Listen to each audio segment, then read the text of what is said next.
महान कहानीकार मुंशी प्रेमचंद जी की लिखी कहानी सुनाने जा रही हूँ। शीर्षक है सवा सेर गेहूँ। किसी गांव में शंकर नाम का एक कुर्मी किसान रहता था। सीधा साधा गरीब आदमी था। अपने काम से काम, न किसी के लेने में न देने में। छक्का पंजा न जानता था। छल प्रपंच की उसे छूत भी न लगी थी। ठगे जाने की चिंता न थी। ठग विद्या न जानता था। भोजन मिला खा लिया, न मिला चबेने पर काट दी। चबेना भी न मिला तो पानी पी लिया और राम का नाम लेकर सो रहा। किंतु जब कोई अतिथि द्वार पर आ जाता था तो उसे इस निवृत्ति मार्ग का त्याग करना पड़ता था। विशेषकर जब साधु महात्मा पदार्पण करते थे तो उसे अनिवार्यतः सांसारिकता की शरण लेनी पड़ती थी। खुद भूखा सो सकता था, पर साधु को कैसे भूखा सुलाता? भगवान के भक्त ठहरे। एक दिन संध्या समय एक महात्मा ने आकर उसके द्वार पर डेरा जमाया। तेजस्वी मूर्ति थी। पीताम्बर गले में, जटा सिर पर, पीतल का कमंडल हाथ में, खड़ाऊ पैर में, ऐनक आँखों पर। संपूर्ण वेश उन महात्माओं का सा था जो रईसों के प्रासादों में तपस्या, हवा गाड़ियों पर, देवस्थानों की परिक्रमा और योग सिद्धि प्राप्त करने के लिए रुचिकर भोजन करते हैं। घर में जौ का आटा था, वह उन्हें कैसे खिलाता? प्राचीन काल में जौ का चाहे कुछ महत्व रहा हो, पर वर्तमान युग में जौ का भोजन सिद्ध पुरुषों के लिए दुष्पाच्य होता है। बड़ी चिंता हुई कि महात्मा जी को क्या खिलाऊं। आखिर निश्चय किया कि कहीं से गेहूं का आटा उधार लाऊं, पर गांव भर में गेहूं का आटा न मिला। गांव में सब मनुष्य ही मनुष्य थे, देवता एक भी न था। अतएव देवताओं का पदार्थ कैसे मिलता? सौभाग्य से गांव के विप्र महाराज के यहाँ से थोड़े से मिल गए। उन्हें सवा सेर गेहूं उधार लिया और स्त्री से कहा कि पीस दे। महात्मा ने भोजन किया, लंबी तानकर सोए। प्रातःकाल आशीर्वाद लेकर वह वही अपनी राह ली। विप्र महाराज साल में 2 बार खलिहानी किया करते थे। शंकर ने दिल में कहा, सवा सेर गेहूँ इन्हें क्या लौटाऊं? पंसेरी के बदले कुछ ज़्यादा खलिहानी दे दूंगा। यह भी समझ जाएंगे, मैं भी समझ जाऊंगा। चैत में जब विप्र जी पहुँचे तो उन्हें 1.5 पसेरी के लगभग गेहूँ दे दिया और अपने को उरीड़ समझकर उसकी कोई चर्चा न की। विप्र जी ने फिर कभी न मांगा। सरल शंकर को क्या मालूम था कि यह सवा सेर गेहूँ चुकाने के लिए मुझे दूसरा जन्म लेना पड़ेगा। 7 साल गुजर गए। विप्र जी विप्र से महाजन हुए। शंकर किसान से मजूर हो गया। उसका छोटा भाई मंगल उससे अलग हो गया था। एक साथ रहकर दोनों किसान थे, अलग होकर मजदूर हो गए। शंकर ने चाहा कि द्वेष की आग भड़कने न पाए, किंतु परिस्थिति ने उसे विवश कर दिया। जिस दिन अलग अलग चूल्हे जले, वह फूट फूट कर गया। आज से भाई भाई शत्रु हो जाएंगे। एक रोएगा तो दूसरा हंसेगा। एक के घर मातम होगा तो दूसरे के घर गुलगुले पकेंगे। प्रेम का बंधन, खून का बंधन, दूध का बंधन आज टूट जाता है। उसने भगीरथ परिश्रम से कुल मर्यादा का वृक्ष लगाया था, उसे अपने रक्त से सींचा था। उसका जड़ से उखड़ना देखकर उसके हृदय के टुकड़े हुए जाते थे। 7 दिनों तक उसने दाने की सूरत तक न देखी। दिन भर जेठ की धूप में काम करता और रात को मुंह लपेटकर सो रहता। इस भीषण वेदना और दुस्सह कष्ट ने रक्त को जला दिया, मांस और मज्जा को घुला दिया।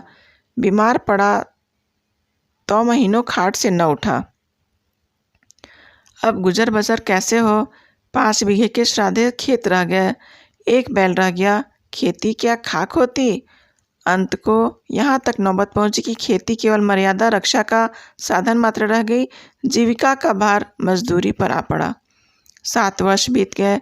एक दिन शंकर मजदूरी करके लौटा तो राह में विप्र जी ने टोक कर कहा, शंकर, कल आके अपने बीज बैंक का हिसाब कर ले।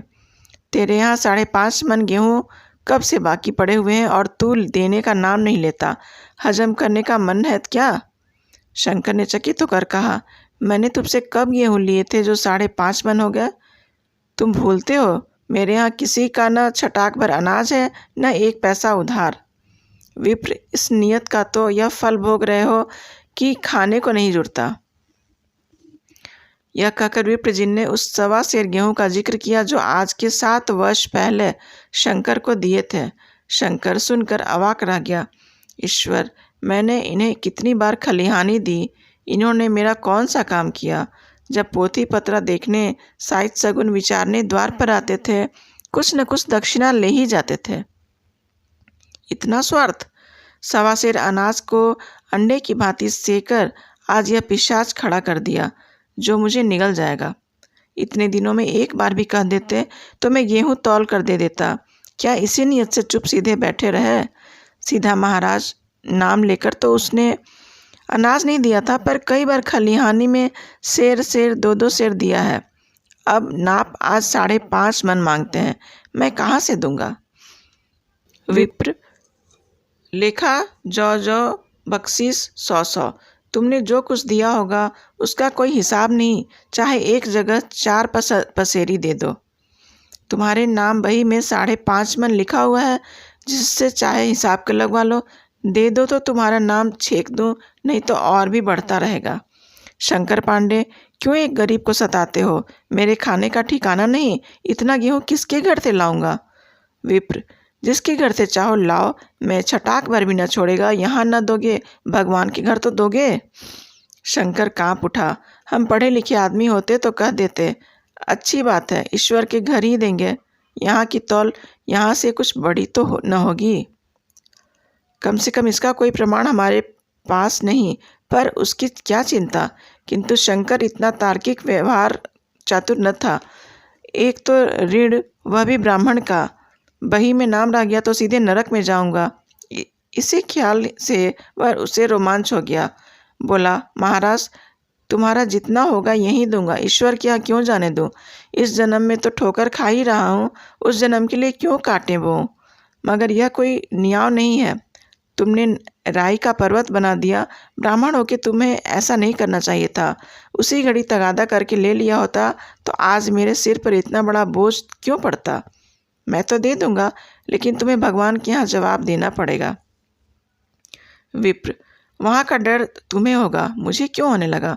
वहाँ तो सब अपने ही भाई बंधु हैं, ऋषि मुनि सब तो ब्राह्मण ही हैं, देवता भी ब्राह्मण है।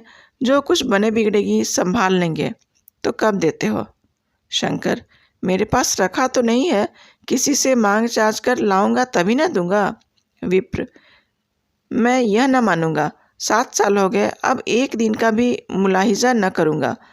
गेहूं नहीं दे सकते तो दस्तावेज लिख दो। शंकर, मुझे तो देना है, चाहे गेहूं लो चाहे दस्तावेज लिखाओ। किस हिसाब से दाम रखोगे? विप्र, बाजार भाव 5 सेर का है, तुम्हें 1.25 सेर का काट दूंगा। शंकर, जब दे ही रहा हूं तो बाजार भाव काटूंगा, पाव भर छुड़ा कर क्यों दोषी बनो। हिसाब लगाया तो गेहूं का दाम 60 रुपये हुए। 60 का दस्तावेज लिखा गया। सैकड़ों सूद, साल भर में न देने पर सूद का दर 21।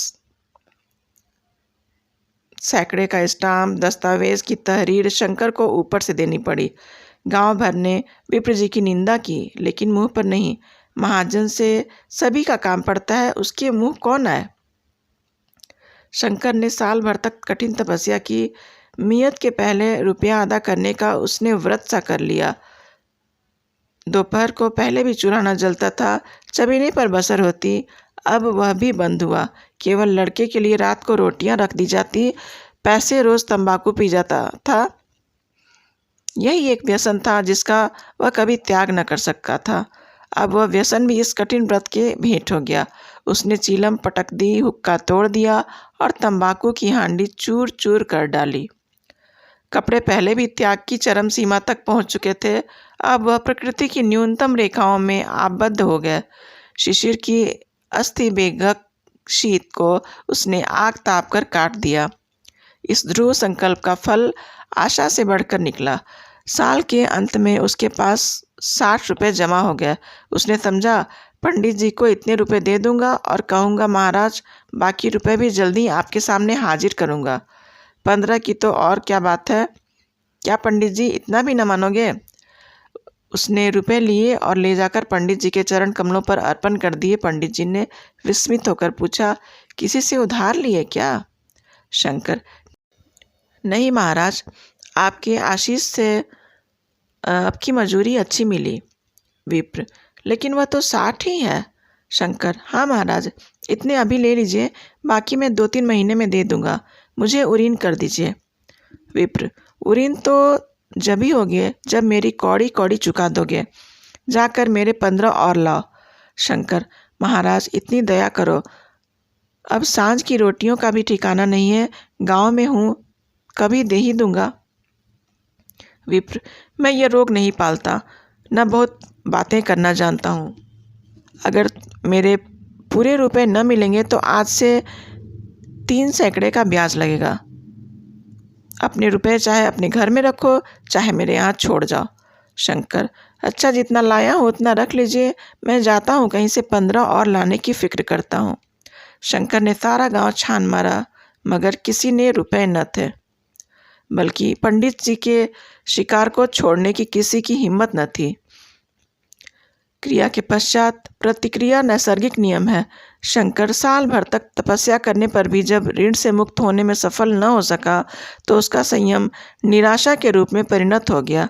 उसने समझ लिया कि जब इतना कष्ट सहने पर भी साल में 60 से अधिक न जमा कर सका तो अब और कौन सा उपाय है जिसके द्वारा इसके दूने रुपए जमा हो। जब सिर पर ऋण का बोझ ही लदना है तो क्या मन भर का और क्या सवा मन का। उसका उत्साह क्षीण हो गया, मेहनत से घृणा हो गई। आशा उत्साह की जननी है। आशा में तेज है, बल है, जीवन है। आशा ही संसार की संचालक शक्ति है। शंकर आशाहीन होकर उदासीन हो गया। वह जरूरतें जिनको उसने साल भर तक टाल रखा था अब द्वार पर खड़ी होने वाली भिखारिनी न थी, बल्कि छाती पर सवार होने वाली पिशाचिनियाँ थीं जो अपने भेंट के लिए जान नहीं छोड़ती। कपड़ों में चकत्तियों के लगने की भी एक सीमा होती है। अब शंकर को चिट्ठा मिलता तो वह रुपए जमा न करता, कभी कपड़े लाता, कभी खाने की कोई वस्तु। जहाँ पहले तंबाकू ही पिया करता था वहाँ अब गांजे और चरस का चस्का भी लगा। उसे अब 2 रुपए अदा करने की कोई चिंता न थी, मानो उसके ऊपर किसी का एक कोई पैसा नहीं आता। पहले जूड़ी चढ़ी होती थी, पर वह अब काम करने अवश्य जाता था। अब काम पर न जाने के लिए बहाना खोजा करता। इस भांति 3 वर्ष निकल गए। विप्र जी महाराज ने एक बार भी तकादा न किया। वह चतुर शिकारी की भांति अचूक निशाना लगाना चाहते थे। पहले से शिकार को चौंकाना उनकी नीति के विरुद्ध था। एक दिन पंडित जी ने शंकर को बुलाकर हिसाब दिखाया। 60 जो जमा थे वह मिनाह करने पर अब भी शंकर के जिम्मे 120 निकले। शंकर, इतने रुपए तो उसी जन्म में दूंगा, इस जन्म में तो नहीं हो सकता। विप्र, मैं इसी जन्म में लूँगा, मूल न सही सूद तो देना ही पड़ेगा। शंकर, एक बैल है वह ले लीजिए, एक झोपड़ी है वह ले लीजिए, और मेरे पास क्या रखा है। 130। विप्र, मुझे बैल बधिया लेकर क्या करना है, मुझे देने को तुम्हारे पास बहुत कुछ है। शंकर, और क्या है महाराज। विप्र, कुछ नहीं है तो तुम तो हो, आखिर तुम भी कहीं मजदूरी करने जाते हो तो मुझे भी खेती के लिए मजदूरी में रखना ही पड़ता है। सूद में तुम हमारे यहाँ काम किया करो, जब सुविधा हो मूल दे देना। सच तो यूँ है कि तुम किसी दूसरी जगह काम करने नहीं जा सकते जब तक मेरे रुपए तुम नहीं चुका दो। तुम्हारे पास कोई जायदाद नहीं है, इतनी बड़ी गठरी मैं किस एतबार पर छोड़ दूँ।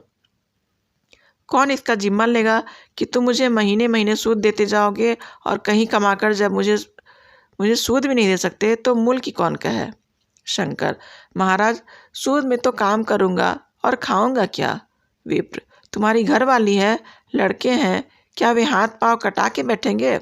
रहा मैं तुम्हें आज शेर और का लेवा देने के लिए दे दिया करूँगा। ओढ़ने का साल में एक कंबल पा जाओगे, एक मिर्जई भी बनवा दिया करूँगा, और क्या चाहिए। यह सच है कि लोग तुम्हें रोज़ 8 रुपए देते हैं, लेकिन मुझे ऐसी गरज नहीं है, मैं तो तुम्हें अपने रुपए भरने के लिए रखता हूँ। शंकर ने कुछ देर तक गहरी चिंता में पड़े रहने के बाद कहा, महाराज यह तो जन्म भर की गुलामी हुई।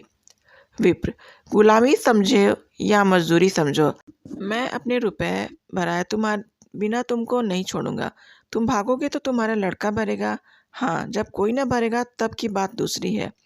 इस निर्णय की कहीं अपील न थी। मजदूर की जमानत कौन करता? कहीं शरण न थी। भागकर कहाँ जाता? दूसरे दिन से उसने विप्र जी के यहाँ काम करना शुरू कर दिया। 1.25 सेर गेहूं की बदौलत उम्र भर के लिए गुलामी की बेड़ी पैरों में डालनी पड़ी। उस अभागे को अब अगर किसी विचार से संतोष होता था तो यह था कि मेरे पूर्व जन्म का संस्कार है। स्त्री को वे काम करने पड़ते थे जो उसने कभी न किए थे। बच्चे दानों को तरसते थे, लेकिन शंकर चुपचाप देखने के सिवा और कुछ न कर सकता था। गेहूं के दाने किसी देवता के शाप की भांति या विहीन उसके सिर से न उतरे। शंकर ने विप्र के यहाँ 20 वर्ष तक गुलामी करने के बाद इस दुस्सार संसार से प्रस्थान किया। 120 अभी तक उसके सिर पर सवार थे। पंडित जी ने उस गरीब को ईश्वर के दरबार में कष्ट देना उचित न समझा। इतने अन्यायी, इतने निर्दय न थे। उसके जवान बेटे की गर्दन पकड़ी। आज तक वह विप्र जी के यहाँ काम करता है। उसका उद्धार कब होगा, होगा भी या नहीं, ईश्वर ही जाने। कहानी समाप्त। धन्यवाद। अगर कहानी पसंद आए तो इसे लाइक, सब्सक्राइब और शेयर ज़रूर करें।